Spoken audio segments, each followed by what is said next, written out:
Hello दोस्तों, आप हैं हमारे साथ हमारे YouTube channel target exam only पर। कहाँ पर हैं? टारगेट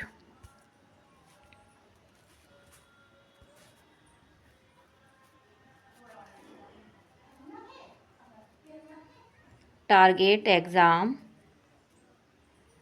ओनली पर। और यहाँ पर हम आपके लिए फ्री बैच लेके आए और हमारे इस फ्री बैच का नाम है प्रशिक्षु बैच। और ये आपके लिए 24 से 26 सत्र है। और यहाँ पर हम जो है फर्स्ट सेमेस्टर का ये बैच है आपके लिए, और ये एकदम आपके लिए फ्री है। और यहाँ पर आपके लिए पीडीएफ है, क्लासेस हैं और सारी चीज़ें जो है फ्री आपको प्रोवाइड कराई जाएंगी। तो जल्दी से जल्दी हमारे इस बैच से जुड़ जाइए और लोगों को शेयर कीजिए और इससे जोड़िए ताकि वो भी डीएलएड में अपना अच्छा स्कोर प्राप्त कर सकें। और इससे पहले आप हमारे चैनल को लाइक, शेयर एंड सब्सक्राइब करना ना भूलें। और यहाँ पर अब हम अपना देख लेते हैं कि टाइम टेबल क्या है, कि कौन कौन सी क्लास किस टाइम हो रही है। तो यहाँ पर आपको मैं हिंदी पढ़ाऊंगी। मेरी क्लास होगी 11 बजे होगी। कितने बजे होगी? 11 बजे क्लास होगी। इसके बाद अंजलि मैम पढ़ाएंगी, इनकी क्लास होगी 4 बजे। उसके बाद आपको रंजीत सर पढ़ाएंगे, रंजीत सर की क्लास जो होगी वो होगी 6 बजे होगी। ठीक है। उम्मीद है आपको ये समझ में आ गया है, वो होगा शेड्यूल हमारा जो क्लासेस का है। तो जल्दी से जल्दी हमारे बैच से जुड़ जाइए और लोगों को जोड़िए, जहाँ से जहाँ लोगों को शेयर कीजिए ताकि वो अपने डीएलएड में एक अच्छा स्कोर प्राप्त कर सके। चलिए हम अपनी क्लास स्टार्ट करते हैं अब। तो यहाँ पर मैं आपको डीएलएड फर्स्ट सेमेस्टर के जो हिंदी सब्जेक्ट है उसकी प्रिपरेशन करा रही हूँ। और इस प्रश्न पत्र का नाम है षष्ठम, मतलब सिक्स्थ। क्या है? सिक्स्थ। और यहाँ पर हम अपना चैप्टर जो है, पार्ट है, वो हम दूसरा पार्ट कर रहे हैं।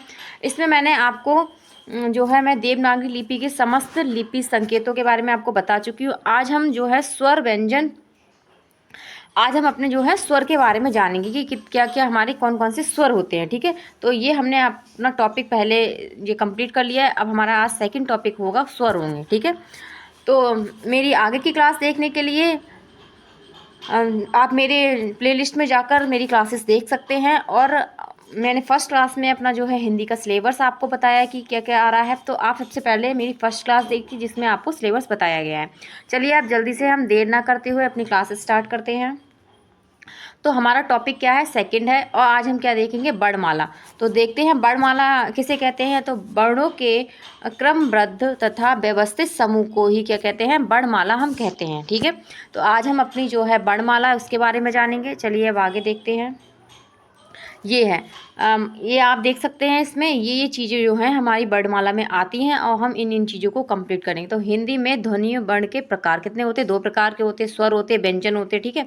स्वर आपको पता ही है क्या कौन कौन से होते हैं। ठीक है। मात्राओं के आधार पर अलग होते हैं। और ऐसी व्यंजन आपके हैं, यहाँ पर आपको जो टोटल दिया है कि कुल व्यंजनों की संख्या इतनी है, मूल व्यंजनों की संख्या इतनी है, स्पर्श व्यंजनों की संख्या 25 है, अंतस्थ व्यंजनों की संख्या 4 है, ऊष्म व्यंजन 4 होते हैं आपके, संयुक्त व्यंजन भी 4 होते हैं, उत्क्षिप्त व्यंजन भी 2 होते हैं। आप इसका स्क्रीनशॉट ले सकते हैं। आप इसी को हम जो है डिटेल में पढ़ेंगे। ठीक है। एक एक चीज़ को अच्छे से बारीकी से जानेंगे और अपनी पूरी वर्णमाला के बारे में डिटेल में जानकारी लेंगे। ठीक है। क्योंकि आपको जो है डीएलएड में जो अंदर से ही आपको डेफिनेशन वगैरह पूछी जाती है। जैसे आपको स्पर्श व्यंजन बता दी जाएंगी कि स्पर्श व्यंजन की मतलब की परिभाषा दीजिए और बताइए कौन कौन से स्पर्श व्यंजन। तो आप केवल आपको ये पता होगा कि संख्या में कौन कौन से हैं, आपको पूरी डेफिनेशन बाकायदा थोड़ा ना पता होगी। तो इसीलिए इसी चीज़ को मैं जो है आपको डिटेल में पूरा बताऊंगी।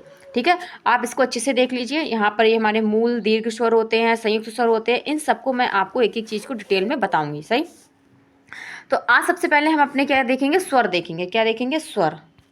वर्णमाला के भेद कितने होते हैं? वर्णमाला के 2 भेद होते हैं, स्वर होता है और व्यंजन होता है। ठीक है। स्वर और व्यंजन होते हैं। तो हमारे कितने होते हैं? 2 भेद होते हैं वर्णमाला के। आप हमारे टारगेट एग्जाम जल्दी से जल्दी टारगेट एग्जाम ओनली से जुड़ जाइए और ज़्यादा से ज़्यादा लोगों को शेयर कीजिए और हमारे इस फ्री बैच से जोड़िए। ठीक है। अब देखते हैं स्वर की डेफिनेशन देख लेते हैं। ठीक है। क्या है? स्वर की परिभाषा है। ये क्या है? क्या है? स्वर की ये परिभाषा है।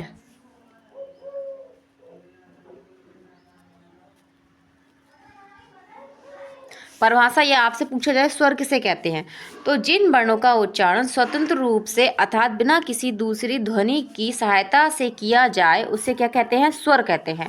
और एक और डेफिनेशन के जो है इस तरीके से हम स्वर को समझ सकते हैं, जिन वर्णों का उच्चारण बिना किसी अवरोध के तथा बिना किसी दूसरे वर्ण की सहायता से होता है उसे क्या कहते हैं, स्वर कहते हैं। जैसे आ ई उ ए ऋषि ऋषि ए ओ औ, ये हमारे क्या होंगे, स्वर होंगे। ठीक है, अब आपको स्वर समझ में आ गए होंगे।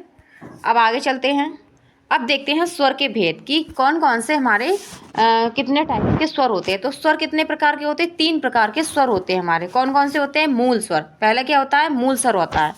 तो मूल स्वर क्या है, देखते हैं, वे स्वर जिनके उच्चारण में कम से कम समय लगता है, अर्थात उनके उच्चारण में अन्य स्वरों की सहायता नहीं लेनी पड़ती है। ठीक है, जिनमें क्या है, अन्य स्वरों की सहायता नहीं लेनी पड़ती है, वो क्या कराते हैं, हमारे मूल स्वर कराते हैं। तो मूल स्वर को ही हम क्या कहते हैं, ह्रास्व स्वर कहते हैं। तो आपको ह्रास्व स्वर आए तो भी आपका यही होगा। ठीक है, क्या होगा, यही होगा। तो आप कंफ्यूज मत होइए, ये मतलब इसके ह्रास्व स्वर को हम और किस नाम से जानते हैं, तो मूल स्वर के नाम से जानते हैं। तो कौन कौन से होते हैं, आ ई उ ऋषि ऋषि। तो आपके ये कितने होते हैं, 4 होते हैं हमारे। ह्रास्व स्वर की संख्या कितनी होती है, 4 होती है।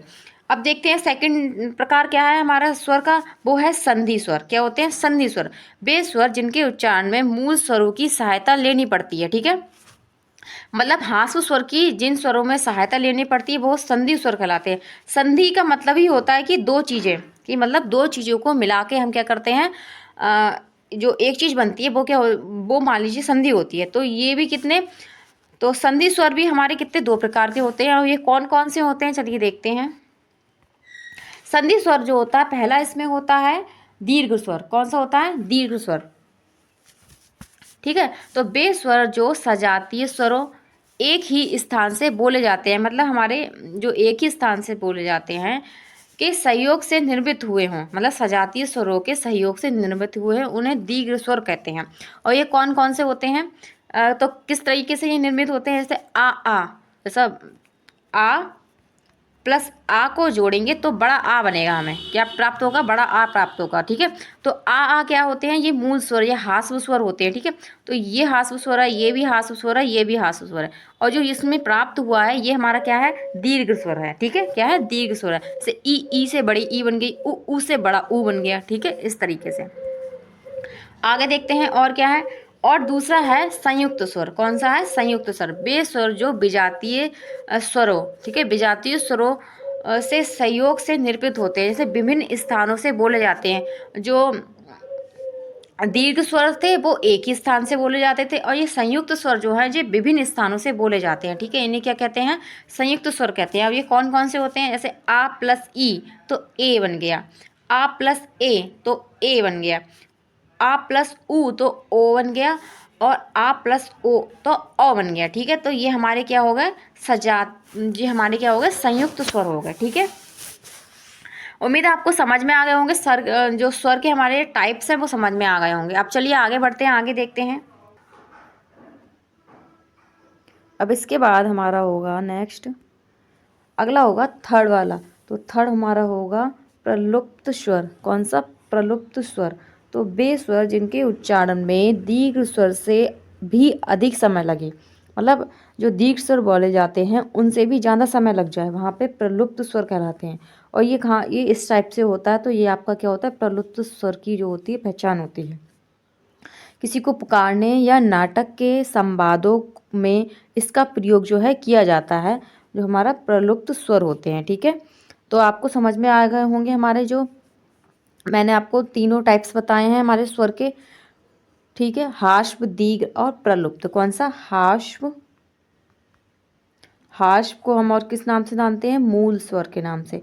इसके बाद दीर्घ, दीर्घ और प्रलुप्त, क्या है, प्रलुप्त स्वर। ठीक है, ये हमारे क्या होते हैं, टाइप्स हो गए। अब आगे चलते हैं। ठीक है, आपको अच्छे लगे, आपको समझ में आया है तो लाइक करना ना भूलें और कमेंट मुझे ज़रूर करें।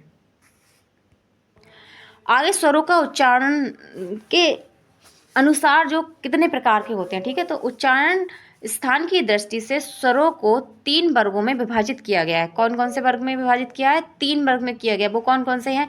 अग्रस्वर, मध्यस्वर और पश्च स्वर। अब अग्रस्वर कौन कौन से होते हैं? जिन स्वरों का उच्चारण में जिह्वा का अग्रभाग ऊपर उठे, मतलब जीभ के हमारे आगे वाला, जैसे ये हमारी जीभ है तो इसका ये आगे वाला भाग जो है ऊपर उठे, ठीक है, ये मतलब आगे वाला भाग ऊपर उठे तो वहाँ पे क्या होता? वो होते हैं अग्रस्वर। तो वो कौन कौन से होते? ई ई ए ए, ई ई ए ए। तो ई ई ए ए आप बोल के देखिए इसको, मतलब प्रैक्टिकली करके देखिए तो भी आपको समझ में आएगा कि मतलब इसमें हमारी जीभ का पहला आगे वाला भाग जो है वो उठ रहा है। फिर आया मध्य स्वर।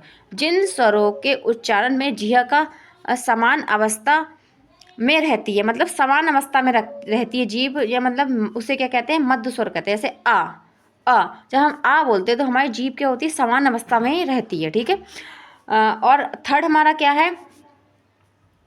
पश्च स्वर, मतलब पश्च स्वर। जिन स्वरों की उच्चारण में जिह्वा का पश्च भाग, मतलब ये पीछे वाला भाग, ये हमारा पीछे वाला भाग जो होता है वो ऊपर उठता है, उसे कहते हैं पश्च स्वर कहते हैं। वो कौन कौन से हैं? आ उ ओ औ, आ उ ओ औ, अर्थात ला भी आपका क्या है? ला है। आपसे पूछा सा है कि मध्य कि कौन सा ला हमारा क्या है? व्यंजन में आता है, तो ला, ठीक है। तो ला हमारा क्या है? जो हमारा मध्य होती है, जीभ का मध्य भाग होता है, वहाँ से जो है वो उठता है, तब हमारी क्या है? ला की आवाज़ जो है आती है, ठीक है। उम्मीद है आपको जो स्वरों का उच्चारण के अनुसार जो भी प्रकार है वो समझ में आ गए होंगे, अग्रस्वर, मध्यस्वर और पश्च स्वर, ठीक है। अब आगे चलते हैं। आगे दिए इसके अतिरिक्त में क्या है? जो चंद्र बिंदी होती है और अंगा होता है, और आह जो मतलब ये बिंदी वाला होता है, ध्वनियाँ हैं। ये क्या है हमारी? ये ध्वनियाँ होती हैं, ठीक है। ये ना तो स्वर होते हैं ना ही व्यंजन होते हैं, ठीक है। अगर आपसे कभी क्वेश्चन में पूछा जाए ऐसी कौन सी वर्णमाला में ध्वनियाँ हैं जो मतलब जो वर्ण हैं जो ना तो स्वर में आते हैं ना ही व्यंजनों में आते हैं, तो आपके वो ये कहलाए जाएंगे, ठीक है। जो चंद्र बिंदी वाले, अंकी बिंदी वाले और ये वाला आ हो गया, ठीक है। तो आचार्य किशोरी दास, यहाँ पे थोड़ा रफ करते हैं, ये क्या है? आचार्य किशोरी दास वाजपेयी ने इन्हें अयोग भा कहा है। क्या कहा है? इन्हें अयोग भा कहा है। तो अयोग भा हमारे ना तो स्वर होते हैं ना तो व्यंजन होते हैं, क्योंकि ये बिना किसी के योग किए ही अर्थ बहन करते हैं, ठीक है। और हिंदी वर्णमाला में इनका स्थान जो है स्वरों के बाद व्यंजनों से पहले निर्धारित किया गया है। आपसे कभी क्वेश्चन में पूछा जाए कि हिंदी वर्णमाला में स्वरों के बाद और व्यंजनों से पहले किसका स्थान जो है निर्धारित किया गया, तो वहाँ पर आपके क्या आएंगे? अयोग भा आएंगे, ठीक है। तो स्वर आएंगे पहले आपके, ठीक। फिर आपके यहाँ पर क्या आएंगे? अयोग भा आएंगे। क्या आएंगे? अयोग भा, ठीक। और उसके बाद आपके क्या आएंगे? उसके बाद आपके व्यंजन आएंगे, ठीक। तो स्वर और व्यंजन के बीच में जो होते हैं वो हमारे क्या होते हैं? अयोग भाव होते हैं। इनके लिए जो स्थान है वो निर्धारित किया गया है। तो आगे जो व्यंजन है अपने आगे देखते हैं अच्छे से थोड़ा। तो व्यंजन के जिन वर्णों का उच्चारण क्या है? जिन वर्णों का उच्चारण स्वरों की सहायता से किया जाता है व्यंजन कहलाते हैं। मूल व्यंजनों से व्यंजनों की संख्या कितनी है? 33 मानी जाती है। फिर इसकी डेफिनेशन देखते हैं। जिन व्यंजनों के उच्चारण में हवा मुख विकार से अबाध गति से नहीं निकलती है वरन उनके पूर्ण और अपूर्ण अवरोध होता है, व्यंजन कहलाते हैं। दूसरे शब्दों में क्या कह सकते हैं कि ध्वनियों को बिना स्वरों की सहायता लिए उच्चारित नहीं हो सकती हैं, ठीक है। इसकी जो ध्वनियाँ हैं व्यंजन की वो बिना जो है स्वरों की सहायता से नहीं बोली जा सकती हैं। तब तक हमारे जो व्यंजन होते हैं वो पूर्ण नहीं होते जब तक उनमें स्वर नहीं होता। जैसे एग्जाम्पल में आपका है का, ठीक है। का जो है वो का प्लस आ को मिला के बोलते हैं का। आ की आवाज़ आ रही है? का आ, मतलब कि तो स्वरों का इसमें महत्वपूर्ण रोल होता है। स्वरों की बिना सहायता से हमारे व्यंजन कंप्लीट नहीं होते हैं, ठीक है। अब आगे चलते हैं, आगे देखते हैं।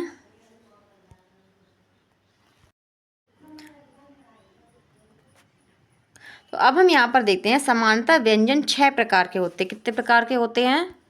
व्यंजन जो होते हैं वो 6 प्रकार के होते हैं। पहला क्या होता है? स्पर्श व्यंजन। जिन व्यंजनों के उच्चारण में जिह्वा का कोई ना कोई भाग जो है मुख के किसी ना किसी भाग को स्पर्श करता है। मतलब जिह्वा का, मतलब हमारी जो जीभ होती है उसका कोई ना कोई भाग जो होता है वो हमारे जो मुख के किसी ना किसी भाग को क्या है, स्पर्श करता है, मतलब उसको छूता है, उसे क्या कहते हैं? स्पर्श व्यंजन कहते हैं। जैसे का से लेके क्या होता है? माँ तक। का से लेके माँ तक हमारे क्या होते हैं? स्पर्श व्यंजन होते हैं। तो स्पर्श व्यंजनों की संख्या कितनी होती है? तो स्पर्श व्यंजन जो हमारे होते हैं,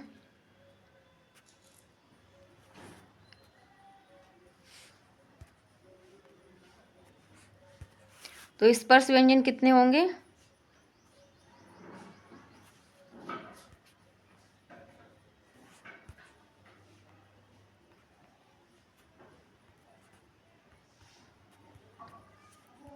25 होते हैं। कितने होते हैं?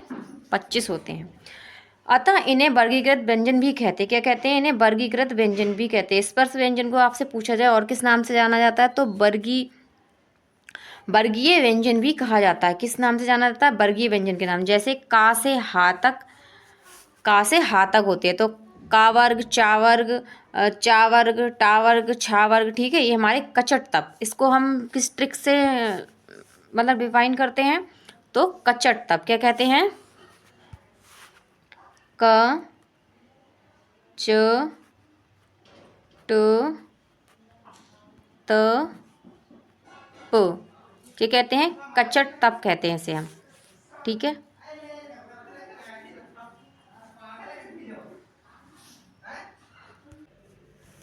अब हम दूसरा देखते हैं। हमारा दूसरा कौन सा व्यंजन है? वो है अनुनासिक व्यंजन। क्या है? अनुनासिक व्यंजन। तो अनुनासिक व्यंजन में हमारे कौन कौन से आते हैं देखते हैं। वो क्या है? जिन व्यंजनों के उच्चारण में क्या है? जिन व्यंजनों के उच्चारण में वायु नासिक मार्ग से निकलती है, अनुनासिक, इसका नाम ही क्या है? अनुनासिक। नासिक मार्ग से मतलब नाक से निकलती है वायु, ठीक है, उसे कहते हैं अनुनासिक बोलते हैं। जैसे ड ड़ ड़ न म, इसमें क्या है? हम नाक से बोले जाते हैं, ये क्या कहलाते हैं? अनुनासिक के कहलाते हैं। आपसे इसमें संख्या में पूछ ली जाती है तो कितने होते हैं? 5 होते हैं अनुनासिक हमारे। इसके बाद थर्ड है अंतस्थ व्यंजन। क्या है? अंतस्थ व्यंजन। जिन व्यंजनों के उच्चारण में मुख बहुत संकुचित हो जाता है, मुख क्या होता है? संकुचित हो जाता है, फिर भी वायु स्वरों की भांति बीच से निकल जाती है, मतलब बहुत छोटा हो जाता है बोलते टाइम, ठीक है, लेकिन फिर भी क्या होता है? वायु जो होता है स्वरों की भांति बीच से निकल जाती है वायु, ठीक है, और उस समय उत्पन्न होने वाली ध्वनि अंतस्थ व्यंजन कहलाती है। क्या कहलाती है? अंतस्थ व्यंजन कहलाती है। ये आपके लिए मोस्ट इंपॉर्टेंट है। क्या है? आपसे अंतस्थ व्यंजन की डेफिनेशन और उसके कितने प्रकार होते हैं, कौन कौन से होते हैं, पूछ लिया जाता है। तो यारा लावा क्या होते हैं? यारा लावा, ये हमारे क्या होते हैं? अंतस्थ व्यंजन होते हैं। इनकी संख्या कितनी होती है? 4 होती है। ये कितने होते हैं? 4 होते हैं हमारे, ठीक है। और अनुनासिक हमारे ये होते हैं 5 होते हैं, ठीक है। ऐसी है हमारा चौथा नंबर है ऊष्म व्यंजन। ऊष्म व्यंजन जिन व्यंजनों के उच्चारण में एक प्रकार की गर्माहट या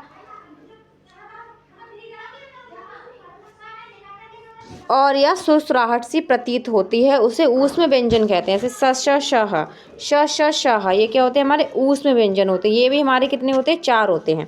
अब आगे देखते हैं। ऐसे ही आगे है, आगे उत्क्षिप्त व्यंजन। क्या है? उत्क्षिप्त व्यंजन व्यंजनों के उच्चारण में जिह्वा की उल्टी हुई क्या है? नोक तालु को छूकर झटके से हट जाती है, ठीक है, क्या है? हट जाती है, उसे कहते हैं उत्क्षिप्त व्यंजन कहते हैं। इसकी भी डेफिनेशन आपसे पूछी जाती है। तो आपको ये मतलब कि सारे जो व्यंजन के टाइप्स हैं ये आपके लिए बहुत ही इंपॉर्टेंट है, ठीक। तो इसमें ड क उत्क्षिप्त व्यंजन है, ठीक है, ये हमारे उत्क्षिप्त व्यंजन है। अब आगे देखते हैं छठा नंबर क्या है? संयुक्त व्यंजन है। तो जिन व्यंजनों के उच्चारण में अन्य व्यंजनों की सहायता लेनी पड़ती है, मतलब दूसरों की सहायता से बोले जाते हैं, दूसरे व्यंजनों की सहायता से, स्वरों की सहायता से तो बोले जाते हैं, प्लस क्या है? व्यंजनों की सहायता से भी बोले जाते हैं, उसे कहते हैं संयुक्त व्यंजन कहते हैं। जैसे का और शा की सहायता क्या बोला जाता है? हमारा छा बोला जाता है। छा, त्रा, ज्ञा और श्रा, ये हमारे क्या होते हैं? संयुक्त व्यंजन होते हैं। इनकी संख्या भी क्या होती है? 4 होती है। ये भी कितने होते हैं? 4 होते हैं। ता और रा क्या होता है? त्रा होगा। जाओ तो ज्ञा होगा। शा और रा क्या होगा? श्रा होगा, ठीक है। यहाँ पर हमने जो उच्चारण के अनुसार हमने व्यंजन देख लिए हैं। चलिए अब हम देखते हैं जो व्यंजन हैं उनके उच्चारण के अनुसार जो हैं इनके टाइप्स क्या क्या होते हैं। ठीक है, उच्चारण के अनुसार कौन कौन से इसके टाइप्स होते हैं। तो इसमें देखते हैं उच्चारण स्थान की दृष्टि से हिंदी व्यंजनों को 8 भागों में विभाजित किया गया है। कितने भागों में? 8 भागों में विभाजित किया गया है।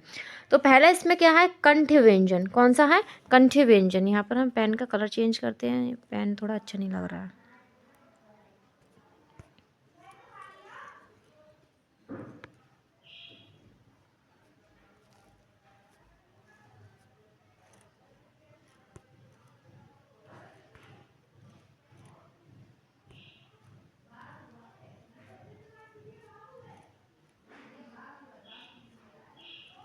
ठीक है,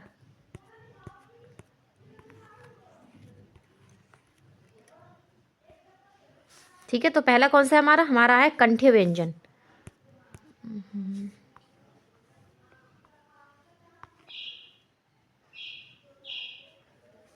क्या है?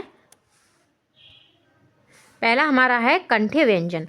तो जिन व्यंजन ध्वनियों के उच्चारण में जिह्वा के पिछले भाग से कोमल तालु का स्पर्श होता है उसे कंठ्य व्यंजन कहते हैं। ठीक है, कि मतलब हमारी जीभ जो है, जीभ का पिछला भाग, जैसे ये हमारी जीभ है, इसका ये पिछला भाग जो होता है ये हमारे क्या है? ऊपर हमारे तालु से स्पर्श करता है, वहाँ पर क्या होता है? कंठ्य व्यंजन होता है। तो कौन कौन से होता है? का, खा, ग, घ, अड़ा जो हमारे होते हैं कंठ व्यंजन होते हैं। कचट तब में का वर्ग जो होता है, का वर्ग, का वर्ग हमारा जो होता है वो हमारा कंठ व्यंजन में आता है। अब आगे देखते हैं, नेक्स्ट देखते हैं अगला हमारा क्या है। अब अगला हमारा है सेकंड है, वो है तालव्य व्यंजन। कौन सा है? तालव्य व्यंजन। तो जिन व्यंजनों के उच्चारण में जिह्वा का उग्र मतलब अग्र, ये क्या है? ग है आपका, अग्र भाग कठोर तालु को स्पर्श करता है तालव्य व्यंजन कहलाता है। जैसे चाछा, जाझा और वाँ। और इसके अलावा आपका शाह और ये वो वाला सा है। ठीक है, ये आपका ये वाला सा है, ये वाला शाह है। ठीक है, तो ये हमारा क्या होती है? हमारे ये तालव्य व्यंजन होते हैं। आगे देखते हैं कचट तब में ता वर्ग। कौन सा?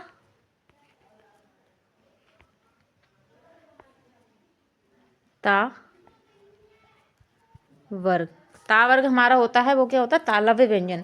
ता से ता वर्ग, ता से तालव्य, समझ में आ रहा होगा आपको। ऐसी मूर्धन्य व्यंजन, थर्ड हमारा क्या है? मूर्धन्य व्यंजन है। तो कठोर तालु के मध्य का भाग मूर्धन्य कहलाता है। जो कठोर तालु होता है हमारा, जो मतलब ऊपर तलवा जिसे बोलते हैं, ठीक है, ये तलुआ भी बोलते हैं इसको।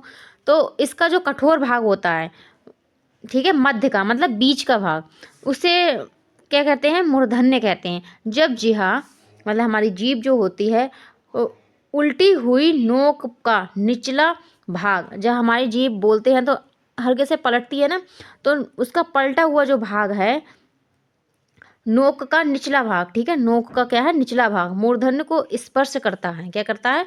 हमारे तालु को स्पर्श करता है। तो ऐसी स्थिति में क्या होता है? उत्पन्न ध्वनि को मूर्धन्य व्यंजन कहते हैं। इसमें टाठा, डाढ़ा, अड़ा ये हमारे क्या आते हैं? मूर्धन्य व्यंजन में आते हैं। तो हमारा क्या हो गया? टा वर्ग। क्या हो गया? टा, टा वर्ग हमारा जो हो गया मूर्धन्य व्यंजन हो गया। थोड़ा सा रफ करते हैं। ठीक है, ये कौन सा होगा? ता वर्ग।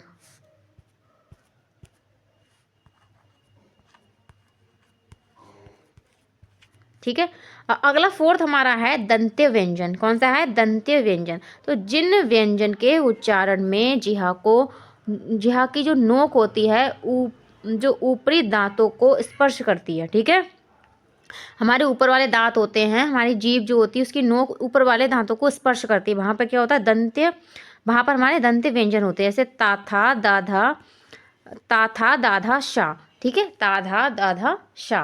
तो हमारे किस में आता है? दंत्य व्यंजन में आता है ता वर्ग। क्या होगा? ता वर्ग। ये माफ कीजिएगा, ऊपर जो है ये आपका चा वर्ग होगा। कौन सा वर्ग होगा? ये चा वर्ग होगा। ठीक है, चा वर्ग, टा वर्ग और ता वर्ग। अब आगे देखते हैं अगला हमारा और क्या है। इसके बाद हमारा है ओष्ठ्य व्यंजन। कौन सा है? 5th नंबर, ओष्ठ्य व्यंजन। तो जिन व्यंजनों के उच्चारण में दोनों ओष्ठों मतलब दोनों ओठों द्वारा जो है श्वास का अवरोध होता है, ओष्ठ्य व्यंजन कहलाता है। जैसे पाफा, बाभा, मा। पाफा, बाभा, मा हमारे क्या होते हैं? ओष्ठ्य व्यंजन होते हैं। ठीक है, कलर चेंज करते हैं पेन का, ये कर लेते हैं। तो अगला हमारा जो है 6th है दंतोष्ठ्य व्यंजन। क्या है? दंतोष्ठ्य व्यंजन। तो जिन व्यंजनों के उच्चारण में निचला ओष्ठ जो है दांतों को स्पर्श करता है, वहाँ पर क्या होता है? दंतोष्ठ्य मतलब दांत ओंठ दोनों की यहाँ पर बात की जा रही, दोनों चीज़ें यहाँ पर। तो वहाँ पे दंतोष्ठ्य व्यंजन होता है, दांत और क्या होता है? होंठ होता है। तो वहाँ पर कौन सा हमारा? बा जो होता है वो दंतोष्ठ्य व्यंजन में आता है। और यहाँ पर ये वाला कौन सा हो गया? पा वर्ग। कौन सा वर्ग हो गया? पा वर्ग। ठीक है, ये आपके लिए पा वर्ग हो गया। हो नहीं रहा है, पता नहीं क्यों, चलो कोई बात नहीं। 7th है पात्सर्य व्यंजन। तो जिन व्यंजन के उच्चारण में जिह्वा क्या है ऊपर के मसूड़े को जो है स्पर्श करती है, वहां पे हमारा क्या होता है? वात्सर्य व्यंजन होता है।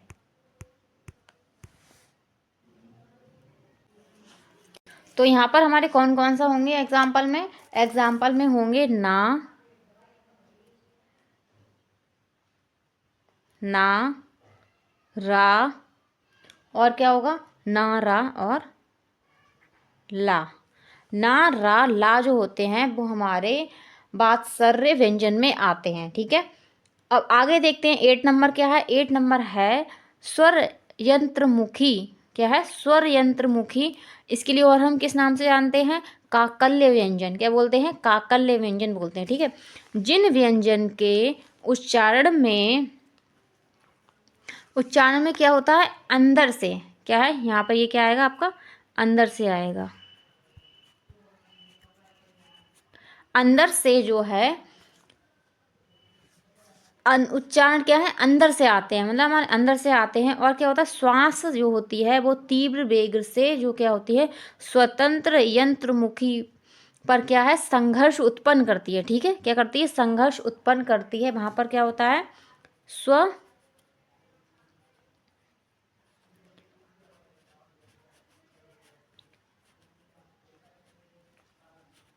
स्वयांत्रिक स्वर यंत्रमुखी। स्वयंत्रमुखी क्या होते हैं? व्यंजन कहलाते हैं।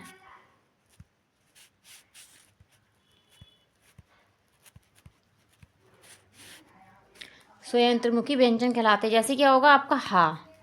हा, हा के लिए आवाज के अंदर से निकल रही है। आप प्रैक्टिकली करके देखिए, हा बोलिए, आप बोलिए मेरे साथ, हा बोलिए, तो आपको लगेगा कि हा, हा में जो आवाज है वो अंदर से हमारे आती है। ठीक है, तो स यंत्रमुखी काकल्य व्यंजन आपसे कभी क्वेश्चन में पूछा जाए, आपको ऐसा लगेगा पता नहीं कहाँ से क्वेश्चन पूछ लिया टीचर ने। तो काकल्य व्यंजन क्या होता है? तो आप वहाँ पर क्या कहेंगे? काकल्य व्यंजन वे व्यंजन होते हैं जिनमें अंदर से उच्चारण में क्या होती है? अंदर से श्वास तीव्र वेग से स्वर यंत्रमुखी पर क्या है? संघर्ष उत्पन्न करती है। ठीक है, और एग्जाम्पल में हमारा क्या होगा? हा होगा। ठीक है, अब आगे देखते हैं। उम्मीद है आपको ये व्यंजन जो हैं उच्चारण के अनुसार समझ में आ गए होंगे।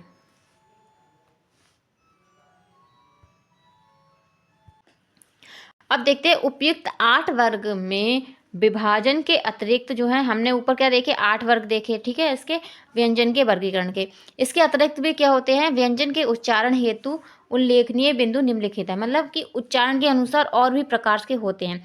तो इसमें पहला क्या होगा हमारा? घोषत्व के आधार पर। तो घोष का अर्थ क्या होता है? स्वर तांत्रियों से जो क्या होती है? ध्वनि का कंपन है। क्या होता है, स्वर तंत्रियों से क्या होती है, ध्वनि में कंपन होती है, तब वहाँ पे क्या होता है, घोषत्व के मतलब वहाँ पर हमारा क्या होता है, घोष का ये अर्थ होता है। तो इसमें पहला क्या है, आघोष। पहले देखते हैं आघोष, देखते हैं कौन से हैं। तो जिन व्यंजनों के उच्चारण में स्वर तंत्रियों में क्या होता है, कंपन ना हो, ठीक है, जिसमें कंपन ना हो वो क्या होता है, हमारा अघोष होता है। और यहाँ पर यही बताया कि कंपन है, मतलब जिसमें कंपन होगी वो क्या होता है, वो होता है घोष होता है। तो प्रत्येक वर्ग का पहला दूसरा हमारा क्या होता है, अघोष ध्वनि में आता है, जैसे का, खा, चा, छा, ठीक है, का, खा, चा, चाता, प, फ, ये हमारे क्या होते हैं, अघोष होते हैं।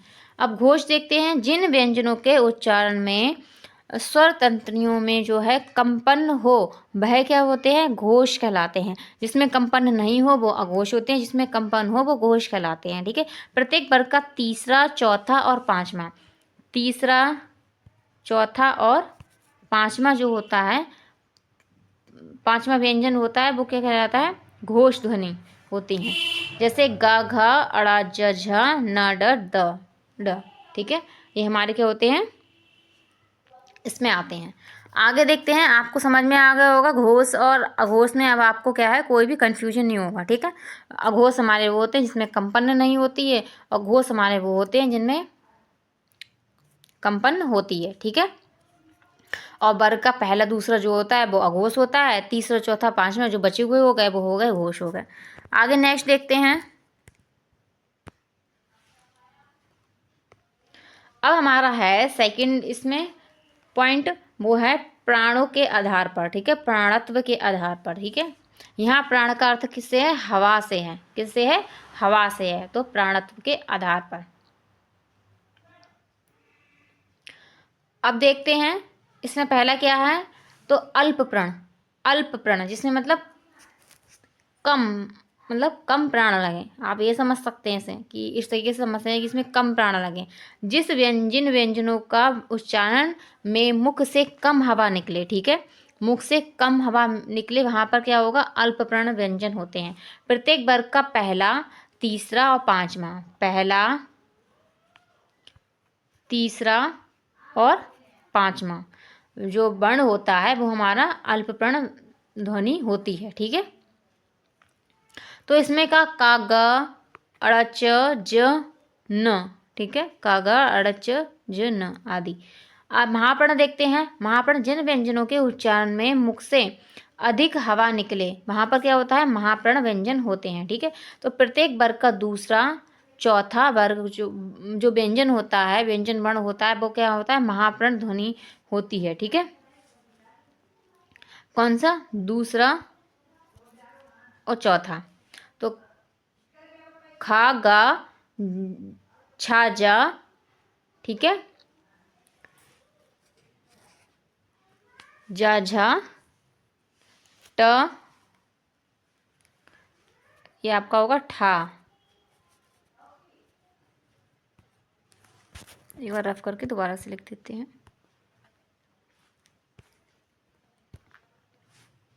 ये होगा ठा, ठीक है, ठा होगा, ठा, ढा, ठा, ढा होगा हमारा, ये ऊ वा नहीं होगा, ठीक है, ठा और ढा होगा। झा, ठा, ढा महाप्रण में आते हैं। महाप्रण मतलब हमारा बिल्कुल बोलते टाइम प्राण ही निकल जाए हमारे। क, ख, क नहीं, घ, ख, घ, छ, झ, ठीक है। उम्मीद है आपको समझ में आ गए होंगे अल्प प्रण और महाप्रण।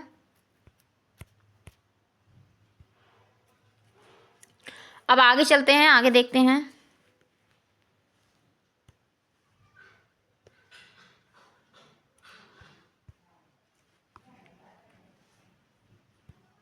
अब यहाँ पर जो हमारे यहाँ है वो उच्चारण की दृष्टि से ध्वनि मतलब व्यंजन को 3 वर्गों में बांटा गया, ठीक है।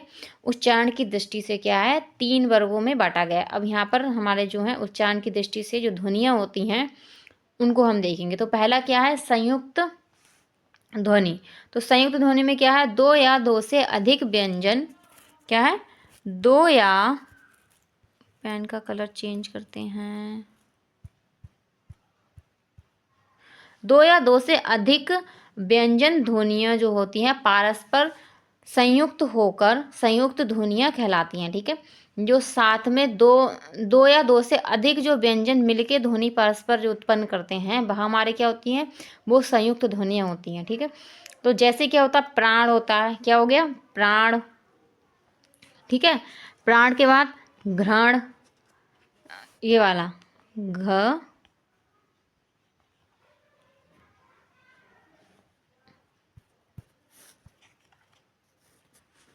क्या होगा, घ्र ड़। ठीक है, ये घ्रण। ठीक है, क्लांत, फिर क्या हो गया, क्लांत हुआ, फिर क्लान हुआ, फिर क्या हुआ, प्रकर्ष हुआ। ये आदि ये सारी हमारी क्या होती है, संयुक्त ध्वनियाँ होती हैं। ठीक है, संयुक्त ध्वनियाँ जो है अधिकतर तत्सम शब्दों में पाई जाती हैं। किसमें पाई जाती हैं, तत्सम शब्दों में पाई जाती हैं ये ज़्यादातर। तो आपसे पूछा जाए कि तत्सम शब्दों में किस प्रकार की ध्वनियाँ आपकी पाई जाती हैं, तो आप वहाँ पर कैसे बताएंगे, तो आप वहाँ पर जो बताएंगे वो होती हैं हमारी संयुक्त ध्वनियाँ होती हैं। अब सेकंड दूसरी देखते हैं, दूसरी है संप्रक्त। क्या है, संप्रक्त ध्वनि। तो क्या हो, तो एक ध्वनि जब दो ध्वनियों से जुड़ा, एक ध्वनि जब दो ध्वनियों से जुड़ती, मतलब जुड़ी होती हैं, क्या होता है, जुड़ी होती हैं। ठीक है, तब वहाँ पर क्या होता है, तब वहाँ पर संप्रक्त क्या होती है, संप्रक्त ध्वनि होती है। ये आपका संप्रक्त होता है, सम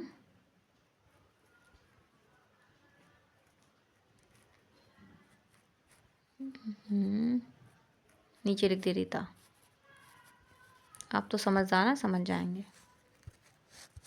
दोबारा से लिखते हैं,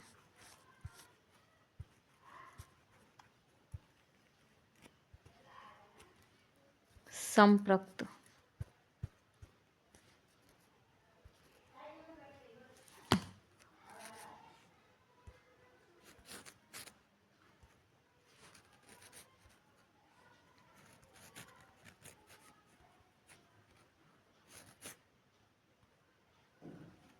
क्या दिक्कत है, लिखा ही नहीं जा रहा है। संप्रक्त ध्वनियाँ होती हैं। ठीक है, जैसे क्या होती है, कंबल। ठीक है, क्या हो गया, कंबल। जहाँ क्या होता है, यहाँ पर है का और बा ध्वनियों के साथ जो है माँ ध्वनि जो है जुड़ी हुई है। जहाँ पर हम आधा माँ आधा का कुछ भी लगाते हैं वो हमारी क्या होती हैं, संप्रक्त ध्वनियाँ होती हैं। ठीक है, अब आगे देखते हैं, नेक्स्ट देखते हैं, नेक्स्ट आगे चलते हैं। और इसमें अगला है, थर्ड पॉइंट है युग्मक ध्वनि। कौन सी होती है, युग्मक ध्वनि। जब एक ही ध्वनि क्या होती है, जब एक ही ध्वनि द्वित्व हो जाए, मतलब दो बार उत्पन्न, मतलब दो बार उसका प्रयोग किया जाए, तब यहाँ पर क्या होती है, युगत्म। ठीक है, कौन सी, युगत्मक, ये आपका नहीं होगा, ध्वनि कहलाती हैं। जैसे क्या होता है, जैसे आपका हो गया अक्षुण। ठीक है, उत्फुल्ल, दिक्कत, प्रसन्नता।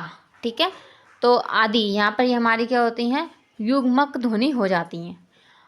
उम्मीद है आपको क्लास मेरी पसंद आई होगी, आप अच्छे से वर्णमाला को समझ पाए होंगे। क्या, हिंदी वर्णमाला को, किसको, वर्णमाला को, वर्णमाला को आप अच्छे से वर्णमाला को समझ पाए होंगे और आपने एक एक चीज़ जो है बारीकी से पढ़ी होगी। अगर आपको क्लास अच्छी लगी है तो प्लीज़ लाइक कीजिए और कमेंट बॉक्स में कमेंट ज़रूर कीजिए आपको कि कैसा लगा है। ठीक है, कि आपको समझ में आया है या आपको समझ में नहीं आया। तो आप अच्छे से हमें जो है इस क्लास को अच्छे से देखिए। अगर आपको एक बार समझ में नहीं आई तो आप दोबारा इस क्लास को रिपीट करके देखना। ठीक है,